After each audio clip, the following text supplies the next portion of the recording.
Okay, so let's look at a couple of items here on the agenda in the syllabus. We were looking at the marketing strategy document. Let's do two things at once here. Let's talk about backlinks and let's talk about sitemap. Okay, first I'll look at sitemap. Let me make a note here, explain what it is, and then how to do it. So sitemap. A special document that has a list of all of your links on your site, usually in the format of XML code. Now, how many of you know XML code? Raise your hand. 0. That's very common. Most of us don't know what that code is. We've never heard of it. This is the thing here about this, that sitemaps, it's not just a list of what pages are on your site, home page, about page, whatever. It's got to be written in a certain way, in a certain code. So you can see get info at sitemaps.org. There's a website that goes into detail about what this is. Now, sitemaps are useful for the search engines because then it helps them to know all about the different pages that are on your site. We want to help the search engines as much as possible so they help us. We want to then submit to them a sitemap. Think about it in terms of, in the real world, let's say at a mall. You want to find a certain store at the mall, you go to that directory, you go to that map, and there's a really fancy one at UTC that's digital and you can touch it and zoom in and it gives you walking directions. Okay, well, on that one, I want to find a particular store. I look it up alphabetically. Here it is. I look at the map. I go to the store. That's sort of what the sitemap is digitally for our website. We want to give Google and Bing and Yahoo, whatever, all of the search engines, we want to give them a document, basically, that says, here's all of the pages in my site. Crawl them, analyze them, rank me. This, of course, is all free. It's part of our webmaster tools and all of that. And there's two ways to do it. Writing it manually by hand, which I don't recommend to do. And then there's also then usually somehow on your site, in these modern websites, there's a way that it does it for you. So two ways. Manual, via code, avoid. Don't do this, because a sitemap also is usually going to be dynamic. It's going to have stuff added to it. When we talk about content creation, eventually that means blogs. Well, a new article on your site is new content, which should be part of your sitemap, which you would then need to manually write and resubmit to the search engine. Again, the manual way, avoid this because there's too much for us to do. The other way is via a plugin or feature of your site, depending how your site is made. WordPress, the way that I will often focus in my classes, because WordPress is the most popular, it has a plugin that'll do this for you. It'll create the sitemap in the proper format, and once you set it up, it will also automatically update it with the search engine, so we don't have to. If you're using something else like Wix and Squarespace and such, it has a sitemap in their settings somewhere. So a modern kind of a website should have a way to make a sitemap. You just then need to tell the search engines, here's my sitemap. And I'll show you all of that in just a moment. So a dynamic document, because as you add new content to your site, it must be changed or updated and resubmitted to the search engines.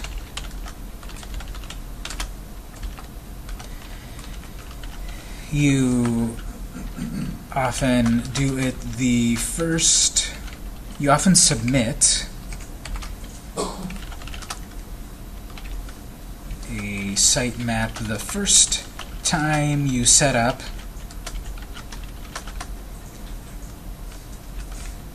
Bing Webmaster Tools or Google Search Console.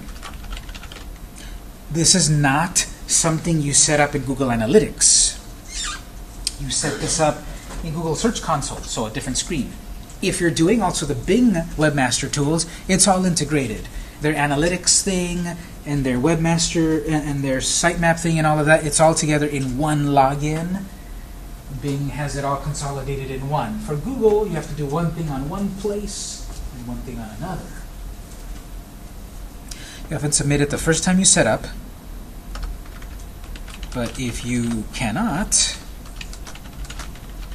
at that point, you can do so at any other time. And I'll show you both of those right now.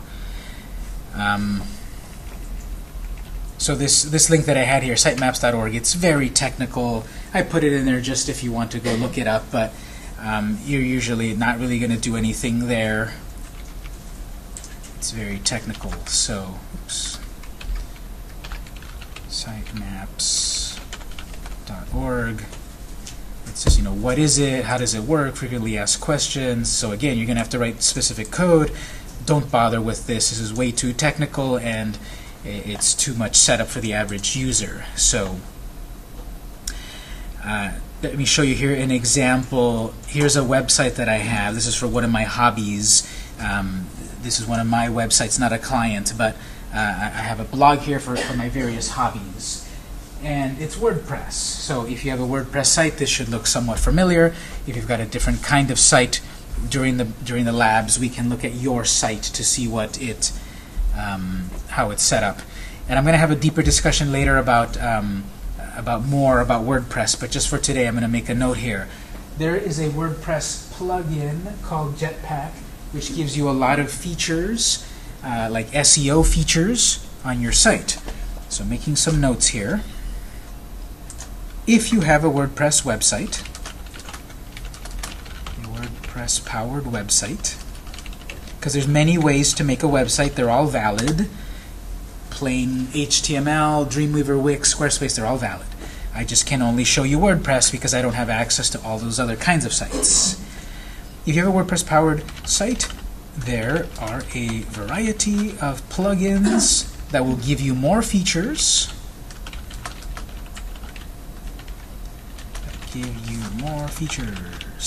Such as SEO or social media features. Big recommendation is Jetpack, a multi-tool. It has many sub-features to help your SEO, to help your social media, to help your readers, visit your site. It has a lot of features, and it's free. So how do I install it? I won't cover that just yet. If you want one-on-one, we can do that later. But on mine, I've got Jetpack installed. And I was trying to find it earlier in the break, and I found it this way. Under Settings, Jetpack Settings.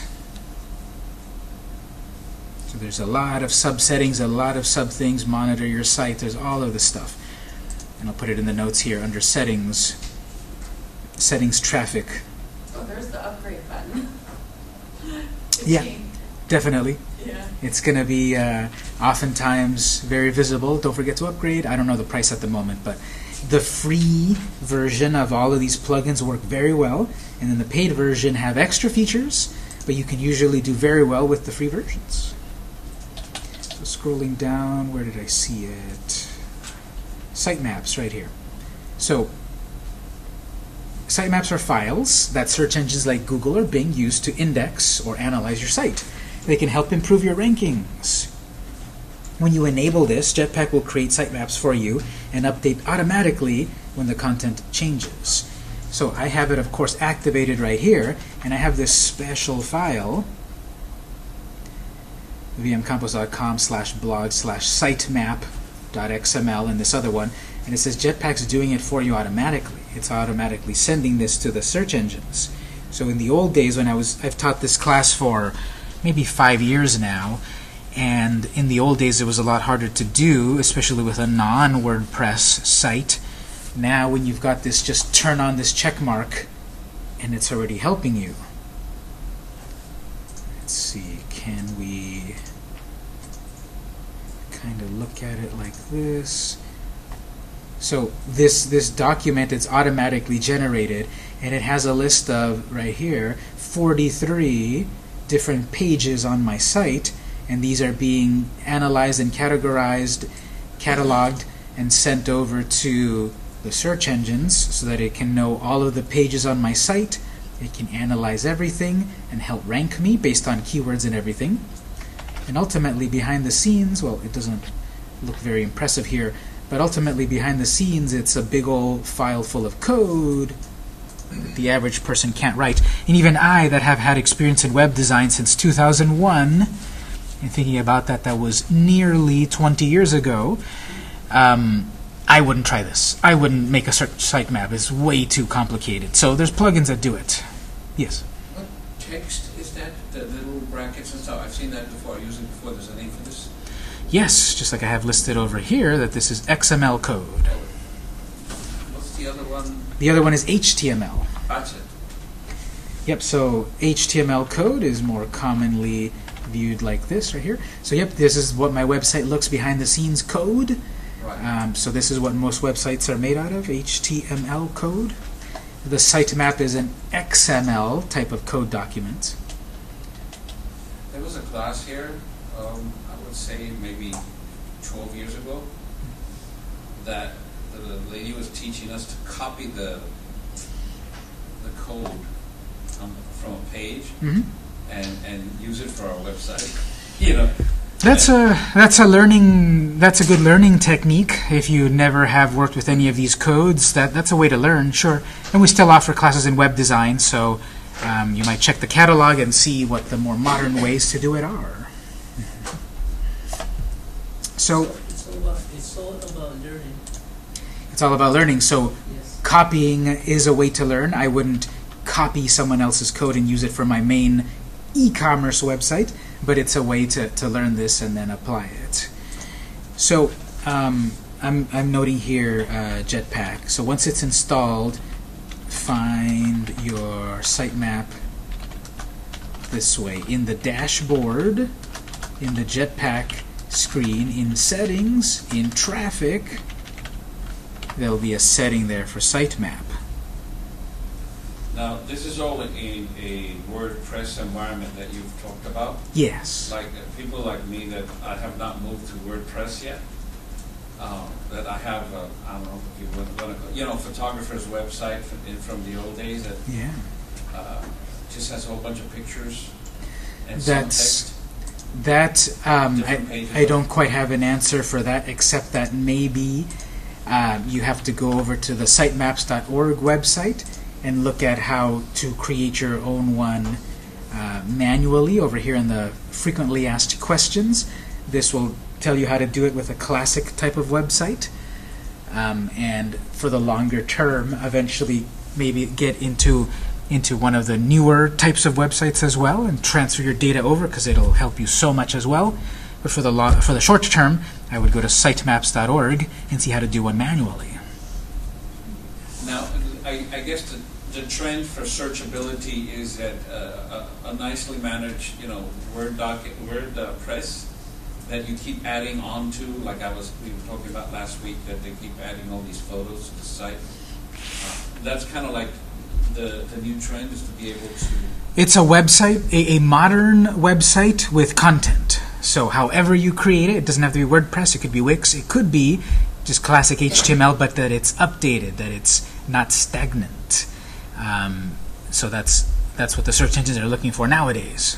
So the tricky part is, like, you've got this one page that's kind of like stagnant because you don't change it much. It's your splash page or landing page. Then you have all these entry buttons, though they don't change necessarily. But then you press on that, you can change content as you go in.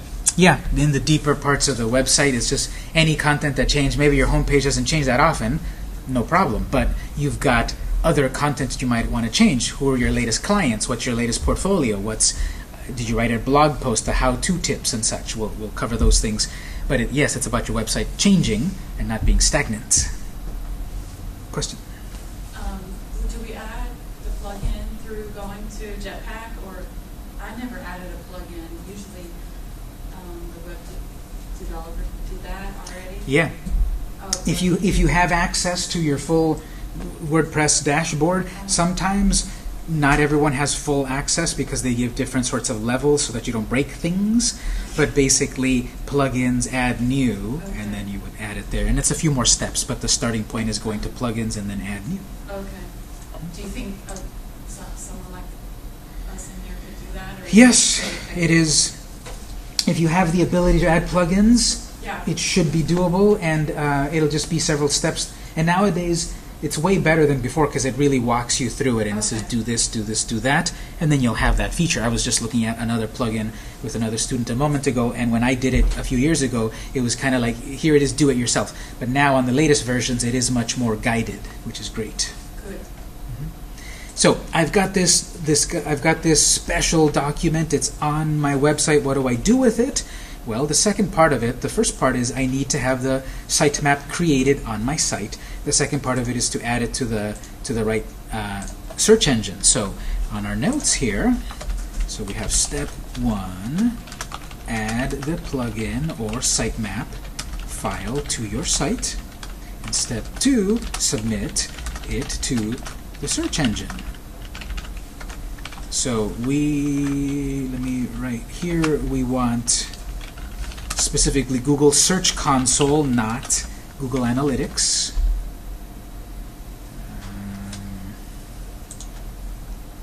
Google.com search. What's the nice address? Google Search Console.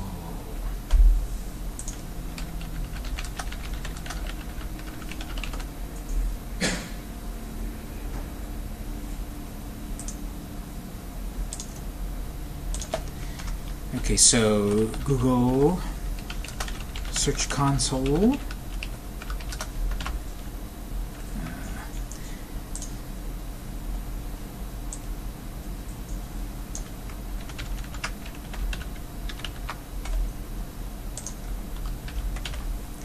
Okay, so it's Google Search Console or Bing.com Webmasters. But not Google Analytics. It's doing its own thing. It's keeping track of your traffic. The sitemaps feature is important, but you do it in a slightly different way. It has a different purpose. It has the purpose of the search engines going through and crawling your site and finding all of the various pages on your site. Each page should have this plugin like this. No, it's one plugin that's keeping track of all your pages. See, when I look at my sitemap, it has a list of all my pages. So it's just one document that has a list of all your pages, but written in a very specific way.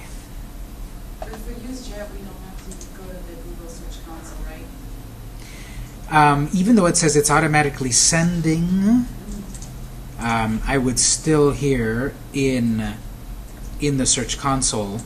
Let's see, do I have an example to show you? It wouldn't hurt to also, even though Jetpack is saying it's doing it automatically, Yeah. I would still, there's a box here. Let's see if I can find it. I might not be able to. I don't have anything verified on this account, but there's going to be a box here that says put your search engine, put your sitemap here. So it would not hurt to have it doing it automatically, but to also do it on your console. What is it, a file that we would upload or something? It's this right here. In Jetpack, it says, here's your sitemap. So I would copy this, right-click, copy link. I would copy that link because the file, it is a file, and there's the file on the internet, and I would copy it. And then in Search Console, I would paste it where it's asking me for it, and then it would read it and analyze it, and then it's ready to go. So add the plugin. It gives a URL, an address, most likely something like, example.com/sitemap.xml, whatever it calls it, sitemap.xml. So copy that link, paste into the appropriate box in the Webmaster Tools.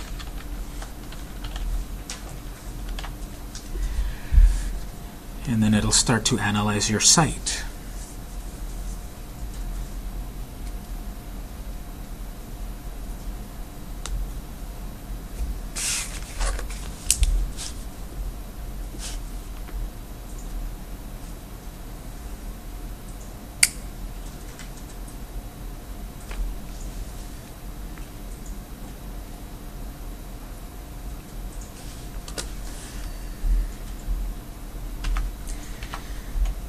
And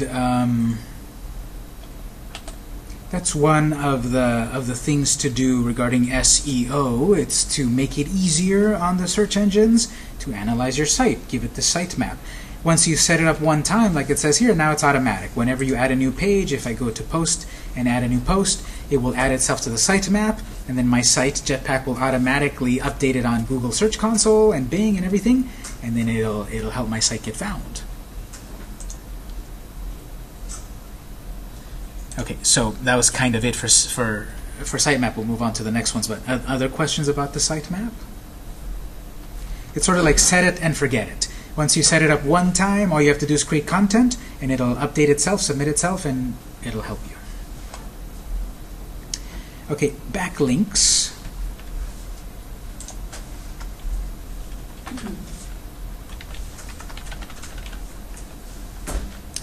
So what they are links that come back to your site. So links from another site to your site. Very valuable for SEO. The search engines put a lot of value in other websites linking to your website. Good backlinks. If there's good ones, what do you think there also are? Spam. Bad backlinks, yes. So good backlinks. Authentic, relevant links to your site versus spam links to your site.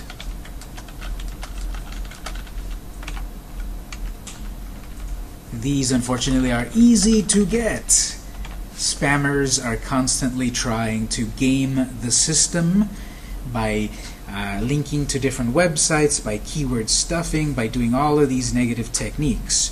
So looking at when we look at Google Analytics to see our backlinks, we might see I got 10 backlinks, but 9 of them are spam.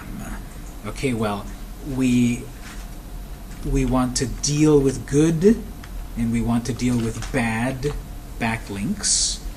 We'll get to that. The good backlinks, harder to get. They're harder to get, but they're also more relevant to the search engine. Good backlinks, example.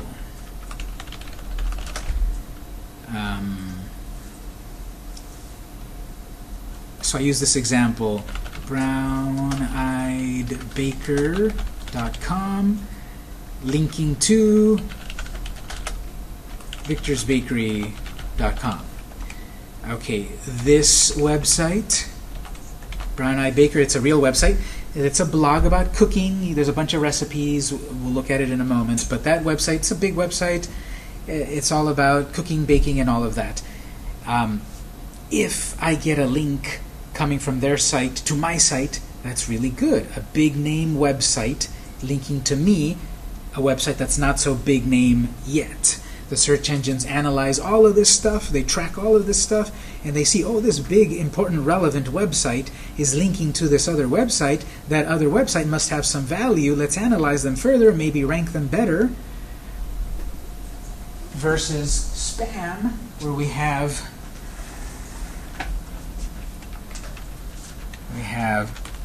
cheap Rolexes.biz linking to victorsbakery.com. Well, I made it obvious here that this website is fake and sells fake merchandise, cheap Rolexes. But even if it was a real website, why is a watch company website linking to a bakery website?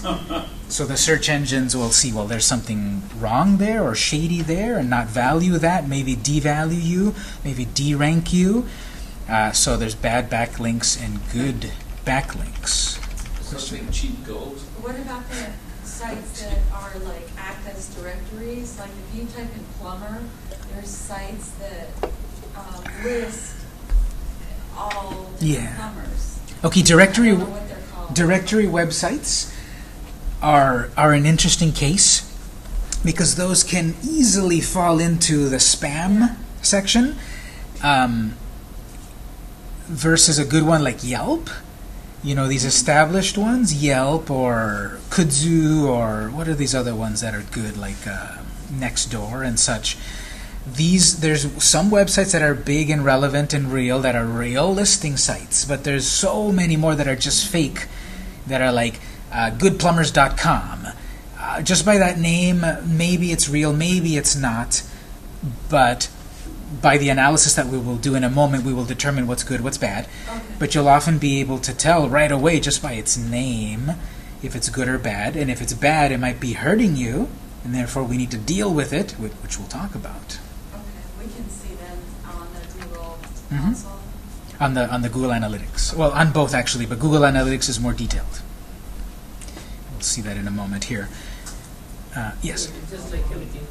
On backlinks, so if like you're on YouTube and you put into your album or into your iTunes or into your website, and then another channel that has a similar kind of like aesthetic when it comes to music does the same thing, are those still considered backlinks back to your website?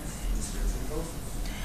Yes, any links from any website back to your website are backlinks, and especially if they're relevant. So let's say like this. I do a YouTube video, and then I have a link in there back to my website so I can sell merch. Then some other related music site also does a video, and then in their description they put a link back to my website. So both of those are backlinks. They're both relevant. They're both music related. They're both good. The one that has a little bit more value is their website, because I had no control over their link. Okay, maybe I have a contract or whatever with them, which I'll talk to about in a moment. But let's say organically they decided to link back to your website because it's amazing. Well, that's great. The search engines love that. Your own link back to your own website is less amazing because the spammers can make 50 websites and link them all together, and the search engines don't want that. So that's about the authentic, relevant ones, and we will also say not as many the ones that you create, because that's a spam technique. I'm going to create 10 different websites all linked to each other. I'm going to create 10 different articles and link them all to each other. Great, you're doing that, but the spammers are creating 1,000 with their algorithm, with their software. I want the 2 or the 10 or the 50 or whatever from some other company that I don't have a relationship with, that I didn't pay for, that I didn't ask for, that they connected to me because it was relevant, and that's why that's harder to get. The spam ones are easy because they're trying to maybe buy your service or buy your connection, or just spam and get more traffic, but those are the easy ones which are less relevant. So I have a handout for you to kind of put some of this together, and then we'll see it in detail. I haven't put it in the folder yet. Let me put it into the folder. If we go back to the network folder, I just added a new item. So if we go over to, let's do this. Let's go to computer on your desktop. Double-click computer. Let's go into Classroom Data Drive Z, the Z drive, Z as in zebra. And we'll find our class, Campus SEO. I added a new item here. I forgot to add item number 2. Okay, let me add number 2 as well. I guess we talked about it, but I didn't add it. 2 items in there. They're numbered. Campos SEO 1. I just added Campos SEO 2, and right now we're talking about SEO 3 backlinks. You can take all of those, email them, put them on a flash drive. I'll turn the printer on later if you want to print. But for the moment, drag a copy of number 3, Campos SEO 3, drag a copy to your desktop, and then we'll look at this document.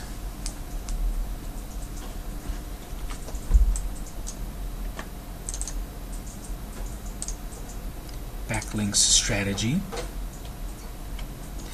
So again, I recommend these books in the class. Finding your backlinks, here's where you get them from the different places. Over on Search Console, go to this link. On Analytics, go to this link. On Bing, go to this link. So where you get them is over here. And they might not have the word backlinks. Bing calls them inbound links. Analytics calls them referrals from your traffic. And then Search Console, links to your site. But they're all backlinks. I have the strategy here that you can download all of these links as an Excel spreadsheet so that you can make notes and do strategy, such as reviewing them, highlighting them, noting which are good, which are bad, and we'll talk about what to do with those good or bad backlinks. But let's see if I can show you an example. Let me log into an account over here where I can actually show you examples. Or through WordPress, you can show us, right? WordPress, if you've got your site, if you've got your dashboard Yep. set up, there are referrers. So they call it referrers. There's none in the last time period here to show you very relevantly. But if you've got in WordPress in your traffic there, they're going to be listed here. I don't seem to have any within this time period. Let me show you on this other screen.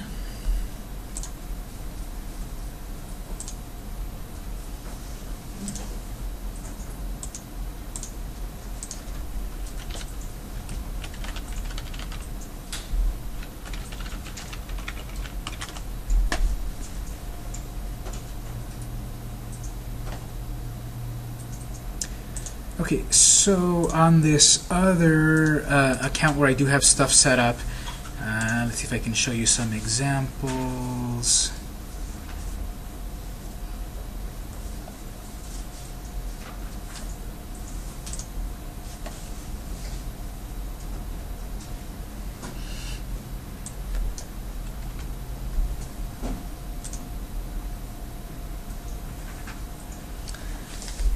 Okay.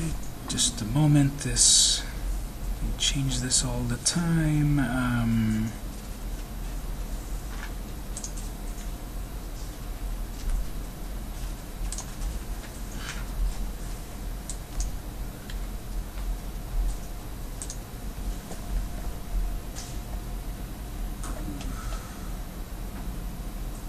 Are we in analytics?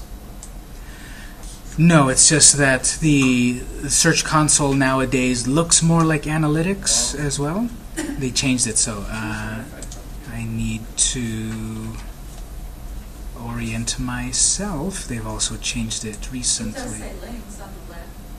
Where is that? URL links. There it is there. Oh, because your site doesn't have any. On this particular one, Ah. there it is there. Okay, so internal, external. Okay. So here's a couple of places, a couple of links, examples. Yellowbook.com, yellowpages.com. Now I would have thought those are the same. The Yellow Book and the Yellow Pages, aren't they the same? Or Probably they just redirected the same. so that's part of this process of checking your backlinks about what is relevant and what is not. So Pixwe, what is this right here? Pixwe. This is this process about what's good, what's bad. I'm going to follow a link with this featured wallpaper pics. Okay, so it's some sort of website. Pixwe.net. We have all pics. Garbage. I'm starting to think it's garbage. Yes. So what is this about? Like there's giving away wallpaper, selling wallpaper.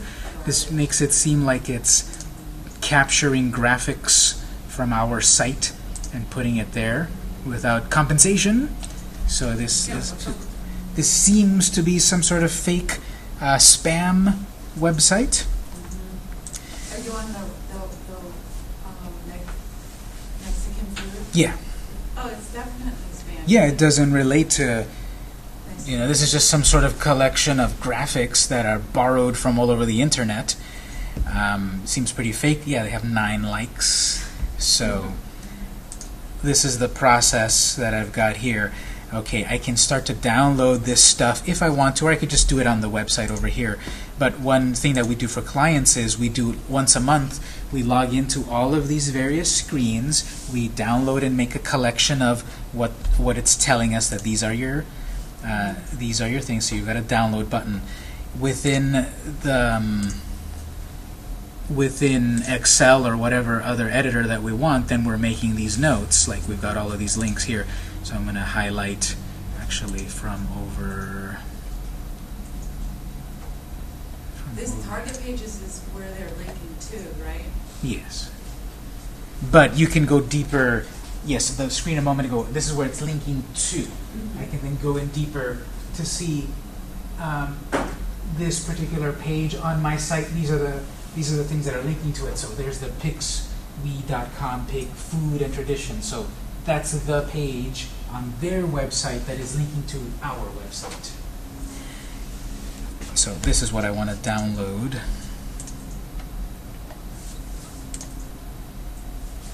Okay, so here's a list of all of these backlinks from all of these sites. So Picswe, etc. Oh my gosh, they're so stealing photos. Yes. So we have. Okay, so why? Why does this matter? Once a month or so, maybe more often if you've got a popular website. Once a month, log in and gather all your backlinks to analyze them, to determine good and bad backlinks. Once you identify each, then you do the appropriate steps for each of these. So, if good, boost that link, and we'll see how. If bad, disavow. These bad websites linking to my website could bring down my website. Unfortunately, it's guilt by association. The search engines have to deal with so much spam that they have to operate under a doctrine of guilty until proven innocent.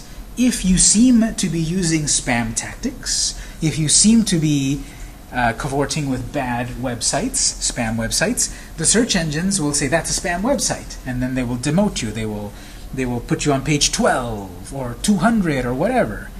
So I want to say, no, those websites, yeah, they're bad, but they're not related to my website. They're not relevant to their website. Don't use them as a way to bring me down. We have to disavow, and I'll show the process. On the other side, these other websites that are related to my business, my industry, etc., they are good, they are relevant, they are helping me. I want to further help them to help me. I'll show that example in a moment too, but just kind of going further here. Okay, taking advantage of the good ones and dealing with the bad ones. Now that you have a backlinks report, you can use them to your advantage. The tactic is to link quality content that links back to your website. For example, tweet about a positive restaurant review.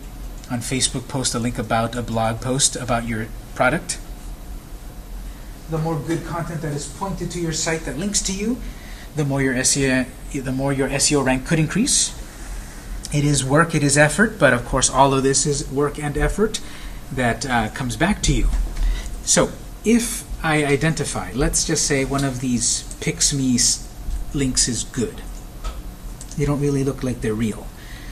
But let's say that link. And let's say I have a Twitter account. On my Twitter account, I'm going to tweet. Thank you, PixWe, for your latest review on our product. We appreciate it. And then a link to their, and then pasting their link. We're sharing the link from some other website that is good, that is relevant, that is positive, and we're creating this sort of feedback loop. We're sharing a link that links to us. We're creating more activity, more traffic for that link, which links back to us. So that's boosting the link. Share their link on your social media.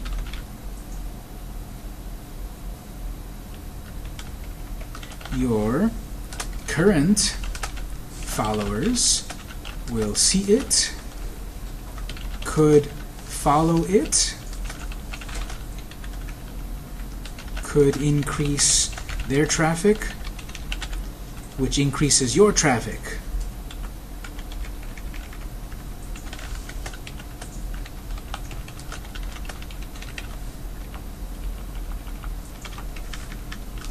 It's a loop.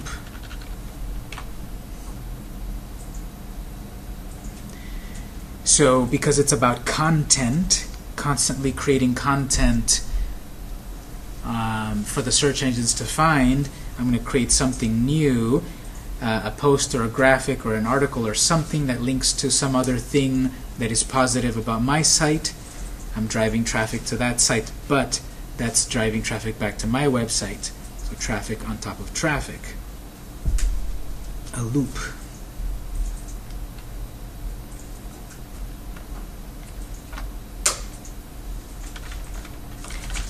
This is all about creating content. So again, the word content. You make a website one time and expect it to always function for you without changes or updates, without constantly staying or showing the search engines that you are active, you are relevant.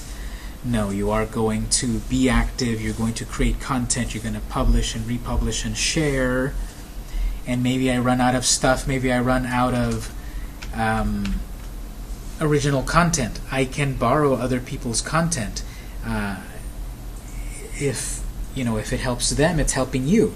It's helping them that I'm linking to their link. They want that.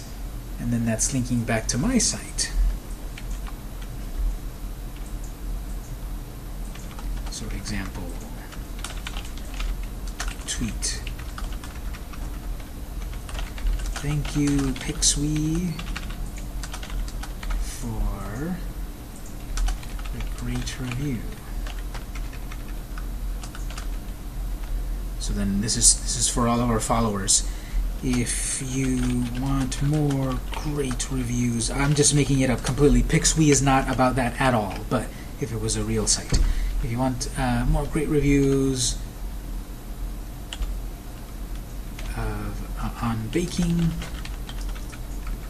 check them out. And then their particular link. And then attach an image, cookies.jpg. Or imagine putting that on Facebook, or Pinterest, or any other social media. Traffic to them ultimately could be traffic back to you. Well, you've already got the traffic. Yeah, but we want to keep increasing the traffic. So by driving traffic to that link, think about it this way. What if I tweet this and one of my followers really likes it and then they do a retweet? So now they've shared my tweet, my content to their followers, and then their followers could follow that link, and it's new traffic to that link, and then that goes back to my site. So it's just, it's kind of a long way around, but it's like the more that we do, the more that we drive traffic where we want it to go, the better.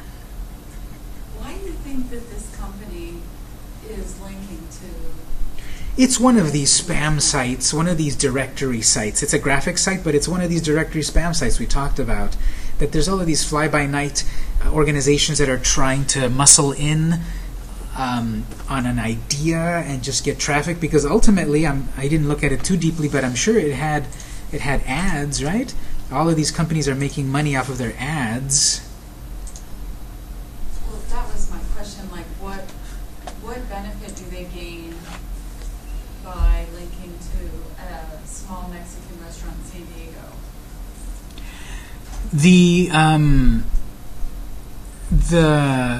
The connections between backlinks, especially with WordPress sites, are very powerful. If you've got a WordPress site and that's linked to another WordPress site, they kind of communicate with each other.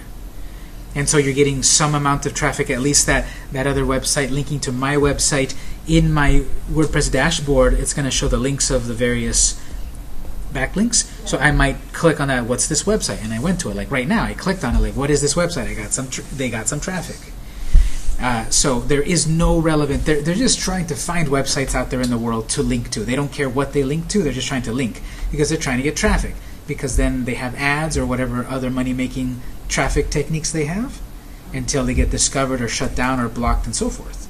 But in the short term, maybe in the 5 days that it's active before they're shut down, they made $5,000. Who knows? Just on traffic. Money in the third world, like in India or wherever. Wherever this might be situated at. Sure. Can you show us how to disavow them? Yeah, I have it on the agenda. I'm getting to that. Oh, okay.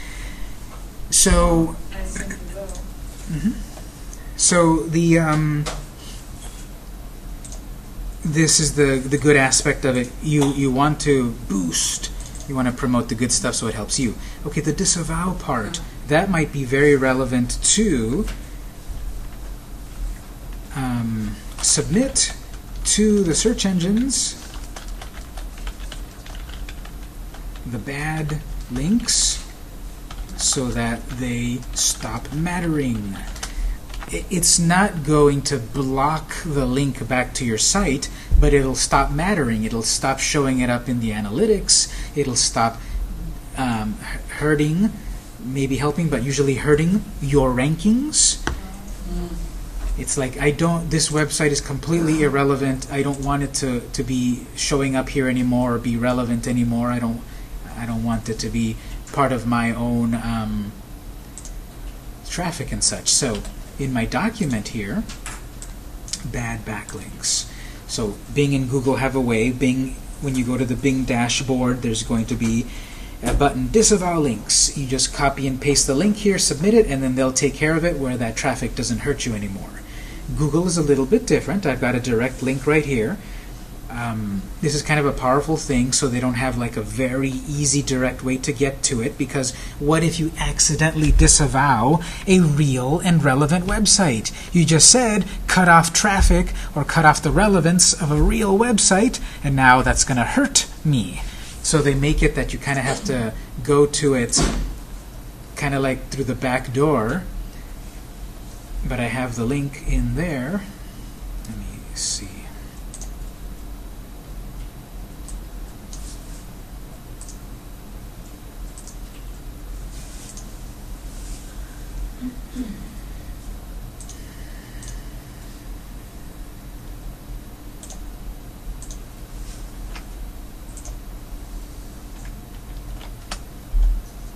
Okay, here it is. So once you kind of get to this like secret screen, if you believe your site's ranking is being harmed by low quality links, you can ask Google not to take them into account. You should still make every effort to clean up unnatural links pointing to your site. Simply disavowing isn't enough. Okay, give me more info. Now this is kind of funny. It's saying you should first try to confirm that it's like that they are bad links, that they are spam, and all of that. Then you can go through a process of disavowing. And they don't make it that easy to do because, again, it could hurt your site. And let me just choose an example over here, one of these sites. you have to, so it says again, this is an advanced feature. You should only do this if you know what you're doing. It could harm your you could harm your rankings if you don't do it right. So the disavow is you have to upload a file. You have to upload a document that has the list of these bad links.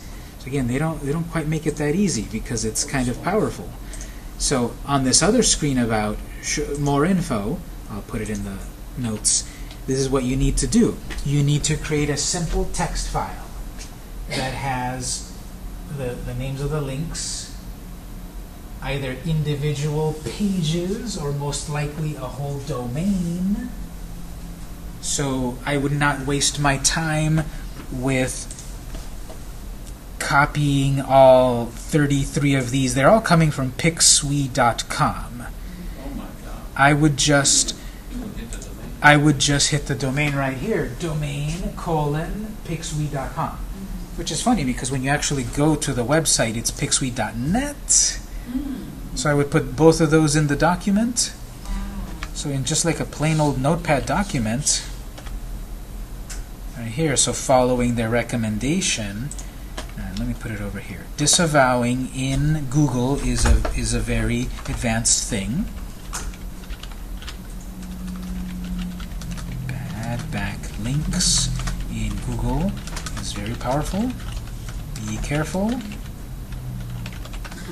If you disavow a good link, that's bad. If you are getting good relevant traffic from a good real website and then you do the steps we're seeing here, and you said, yeah, disavow those links, suddenly your traffic is going to drop because you were getting traffic from a good site. If you do this monthly checkup that you're going to log into Google Search Console or Analytics or wherever to see, and you do this monthly and you download it and see, yeah, these are the bad sites. If you determine there are bad links to deal with, create a simple text file, not a Word document. You have to use a plain text file like Notepad or TextEdit on the Mac. Not a fancy text editor with fonts and colors, just a plain text editor. Create a simple text file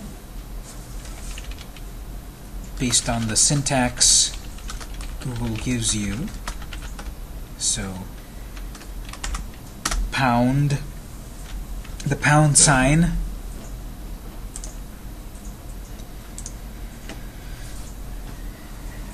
the pound sign is where you write notes. You can include comments for yourself by starting a line with a hash mark. Any lines that begin with that are ignored. So you can just put the list of all the domains. You can put notes such as the dates or whatever. So submitted on May, what's the day? The 24th, 25th, 24th? Submitted May 24th, 2019. Domain, picswe.com. Domain, actually do you have a space or not? Okay, no space on that. Domain, picswe.net. Save file as backlinks with the date 2019-05-24.txt. Save file, upload. The name of the file doesn't matter, but I'm recommending to name it something like this with the date, because if you do this once a month, once every 3 months, whatever, you want to upload the latest version of your suggestions to the search engine to ignore. And so I personally put the date on it, and I put it this way because alphabetically, when you do it month after month, if you do the classic, if you grew up in the US, you usually have the month, day, year. Well, the problem with that is that year is at the end, so all 05s, all May will be grouped together. May 2019, May 2018, May 2017 are all grouped together alphabetically in your folder. If you instead name these that way, well, it'll first alphabetize, it'll group it by the year 2019, and then the month, and then the day. And then when I do it next month, I'll have backlinks 2019-06-30, And then when I do it next year, it'll be backlinks 2020 01 030. So it's alphabetically. Yes. I take it you've done this, and how long does it take for Google to remove the bad link? It seems to be pretty quick. I don't remember an exact amount of time, but it seems to be, and by quick I mean less than a month, because these things are so big. Google and all of that's so big, so a month I would say is fast for them. Right. So it felt like starting to do this, it was doing it pretty fast. Okay. It varied with a few days or weeks, but it seemed that within a month it was working. Upload to Google Disavow tool. The Bing version is a lot easier to do. You log into the Bing screen, and then there's a button there, like I've got it in the notes. You log in, and there's a button that says Disavow Links, and you just copy and paste, and that's it. This one, you've got to make a little document. You've got to then upload it. You've got to maintain it. It's not as user-friendly. But maybe that's good, because this is the bigger search engine. This one might be the one that's more powerful and more problematic if you don't do it right.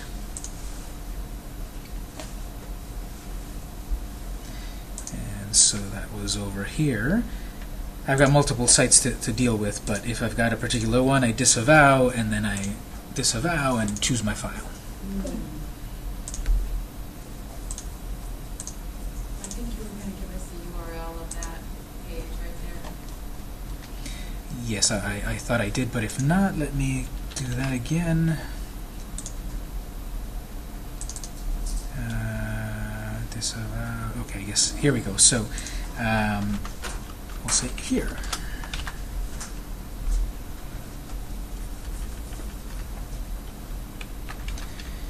So that's the direct link. You can also find it by doing a Google search, but we'll put it in here directly so we know where to do that. I also have it in the notes up over here. That's an active link as well. So there's the good part, there's the bad part. The bad part, that might be something that you only do once a month, and the good one, you might do it maybe more often just to create content on a more regular basis. But as you log in and you've never seen these screens before, and you realize, yeah, I've got a lot of spam links to my site, maybe that's a reason why I'm not climbing the ranks very well. Even though I'm trying to do all the right things, maybe there's these other sites weighing you down. The search engine doesn't quite know that it's weighing you down until you tell it. And again, it's guilty until proven innocent. So if you do this extra step and you show the search engines you are a webmaster that knows what you're doing, you see that there's spammers, you see that you're trying to do things right, they take all of that into account and they analyze your document, and then they'll act accordingly. With billions of websites to deal with, it helps you stand out by doing the right things, by following the search engine's best practices.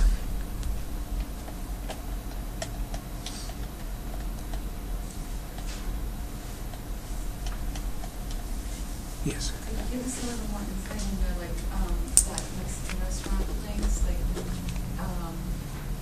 Foursquare, and I mean, how do you judge if that's a directory, that's bad, that's a good?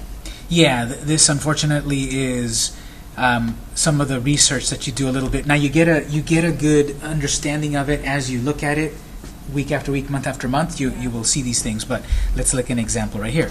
So these are the top sites that are linking. If I go in detail, so I start to look here, San Diego Magazine, the main WordPress site, survivingmexico.com, eatinglasvegas.com, girlsonfood.net, Hedonist. What is that? Hedonists. Hedonist.com. Okay, you can't judge a book by its cover completely, and I might not want to click this in class. But these other ones, this seems to be Eating Las Vegas. So I could follow. There's always the button to go follow the link.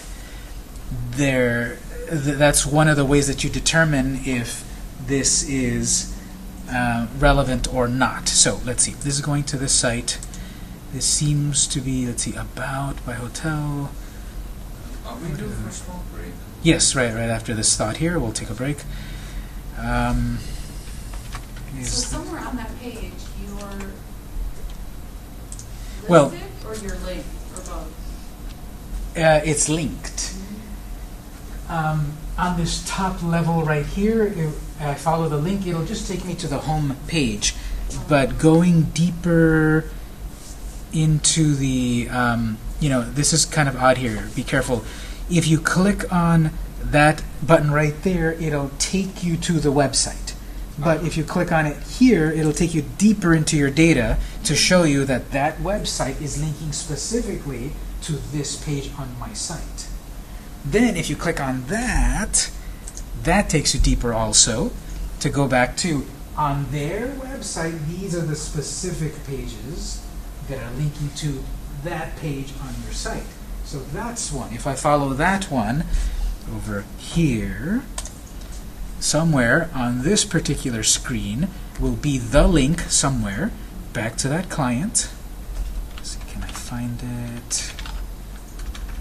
They might have used the keywords or not, but there's some link somewhere back to the site, maybe as a picture or maybe as something. Somewhere there, we'll find it. But that's what you're getting out of Search Console here, a list of these backlinks. That's what I want to then put on Facebook or Twitter, saying we got reviewed by Eating Las Vegas. Maybe hashtag them, mention them somehow, and link to their link so that my followers have a new link to follow to get traffic. But what about Eating Las Vegas has 1 million followers, and what if they retweet my tweet? So now my website is being shown again to 1 million subscribers, 1 million followers, and that traffic might go back to my site. So it's just constantly putting out, irons in the fire. 53 times Eating Las Vegas linked to your site, your page? Let's see how they define this exactly. The unique number of links from this root domain to your page. It excludes links from the current property if you use the older part. Okay, so the number of unique links from this root. Yeah, so over from the other site, Eating Las Vegas, Yeah. 53 times to this. The problem is that it's not like 53 different pages and such. It's links are counted in a variety of ways, because look at this. There's a link from a category of their website.